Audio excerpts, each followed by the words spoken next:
दोस्तों, भविष्य पुराण से लेकर विष्णु पुराण तक कलयुग की विभत्सता को लेकर कई बातें कही गई है। कलयुग के बारे में जब इन ग्रंथों में पढ़ते हैं तो रोंगटे खड़े हो जाते हैं। कुछ ऐसा ही हुआ था पांडवों के साथ। जब इन्हें कलयुग के आगमन के संकेत मिल रहे थे तो वो भी घबरा गए थे और घबराते हुए अपने मार्गदर्शक भगवान श्री कृष्ण के पास वह पहुँचे। उनसे जब उन्होंने अपने कष्टों के बारे में पूछा तो भगवान श्री कृष्ण ने उनसे कहा कि ये कष्ट उन्हें कलयुग के प्रभाव से मिल रहे हैं। उन्हें यह जानकर बेहद ज्यादा आश्चर्य हुआ कि कलयुग तो अभी शुरू भी नहीं हुआ है और उसका प्रभाव दिखना शुरू हो गया है। फिर उन्होंने श्री कृष्ण से उन संकेतों के बारे में पूछा जो उन्हें दिखाई दे रहे थे। इन्हीं संकेतों का वर्णन करते हुए भगवान श्री कृष्ण ने उन्हें कलयुग से जुड़ी कुछ अहम जानकारियां दी। क्या थी वो जानकारियां, चलिए आज के अपने इस वीडियो में हम आपको बतलाते हैं। सबसे पहले भगवान श्री कृष्ण से युधिष्ठिर ने पूछा कि हे माधव, मैंने 2 सूंड वाले एक गज को देखा, इसका क्या अर्थ है? तो इस पर भगवान श्री कृष्ण ने कहा कि बड़े भैया, इसका अर्थ है कि कलयुग में लोगों का दोहरा शोषण होगा।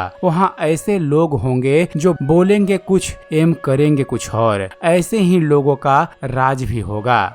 जब भीम ने भगवान श्री कृष्ण से पूछा कि हे माधव, मैंने देखा कि गाय ने बछड़े को जन्म दिया है। जन्म के बाद वह बछड़े को इतना चाट रही है कि बछड़ा लहूलुहान हो गया। इस पर भगवान श्री कृष्ण ने कहा कि इसका अर्थ है भीम कि कलयुग का मनुष्य अपने पुत्र पौत्रों को आवश्यकता से अधिक लाड और प्यार करेगा। उनकी अपने संतानों के प्रति ममता इतनी अधिक बढ़ जाएगी कि उनकी संतानों को अपने विकास का अवसर ही नहीं मिलेगा। मोह माया में ही घर बर्बाद हो जाएगा। जब अर्जुन ने भगवान श्री कृष्ण से पूछा, हे माधव, मैंने देखा कि एक पक्षी ने अपने पंखों पर वेद की ऋचाएं लिखी हुई है और वह पक्षी मुर्दे का मांस खा रहा है, इसका क्या अर्थ है? तो इस पर भगवान श्री कृष्ण ने मुस्कुराते हुए कहा, पार्थ, कलयुग में ऐसे लोग रहेंगे जो बड़े ज्ञानी और ध्यानी कहलाएंगे। वे ज्ञान की चर्चा करेंगे लेकिन उनके आचरण राजसी होंगे। हर जाति धर्म के प्रमुख पद पर बैठे विचार करेंगे कि कब किसका श्राद्ध हो, कौन कब किस पद से हटे और हम उस पर चढ़ें।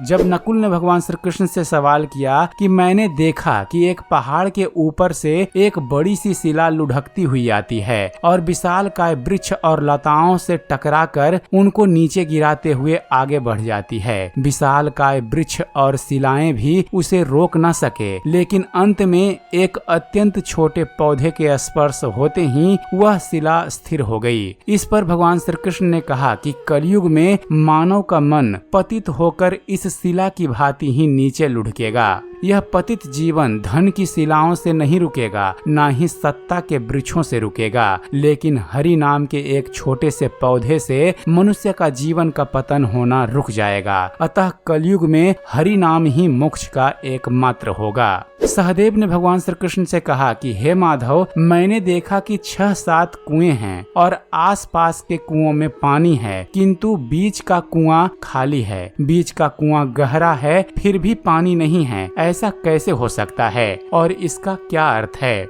इसके जवाब में भगवान श्री कृष्ण ने कहा कि हे सहदेव, कलयुग में धनवान लोग छोटे मोटे उत्सव में लाखों रुपए खर्च कर देंगे, परंतु पड़ोस में ही यदि कोई भूखा प्यासा होगा तो यह नहीं देखेंगे कि उसका पेट भरा है या नहीं। उनका अपना ही सगा भूख से मर जाएगा और ये देखते रहेंगे। किसी के 2 आंसू पोंछने की उनकी रुचि ना होगी। कहने का तात्पर्य यह है कि एक ही जगह पर असमानता अपने चरम पर होगी। संसाधन होंगे लेकिन मुट्ठी भर लोगों को ही यह हासिल होगा। दोस्तों, अगर आप भगवान श्री कृष्ण की इन चेतावनियों और भविष्यवाणियों का अर्थ निकालें तो 5 प्रमुख बातें सामने आती है। पहला, कलयुग में धर्म की गिरती हुई स्थिति होगी। लोग धर्म के नाम पर अपने आप को बेवकूफ बनाएंगे और अनैतिकता में व्यस्त रहेंगे। दूसरा, कलयुग में लोग ज्ञान की गिरती हुई स्थिति में होंगे। वे ज्ञान की चर्चा तो करेंगे लेकिन उनके आचरण राजसी होंगे। तीसरा, कलयुग में अनैतिकता और असत्य की प्रवृत्ति बढ़ेगी। लोग अपने लाभ के लिए अनैतिक काम करेंगे और दूसरों को धोखा देंगे। चौथा, कलयुग में ध्यान और जप नाम की महत्वपूर्णता होगी। व्यक्ति को अपने मन को नियंत्रित करने के लिए ध्यान करना चाहिए। और 5वां, कलयुग में अकाल, भूखमरी, अमानवता, हिंसा, लालच इत्यादि अपने चरम पर होगा।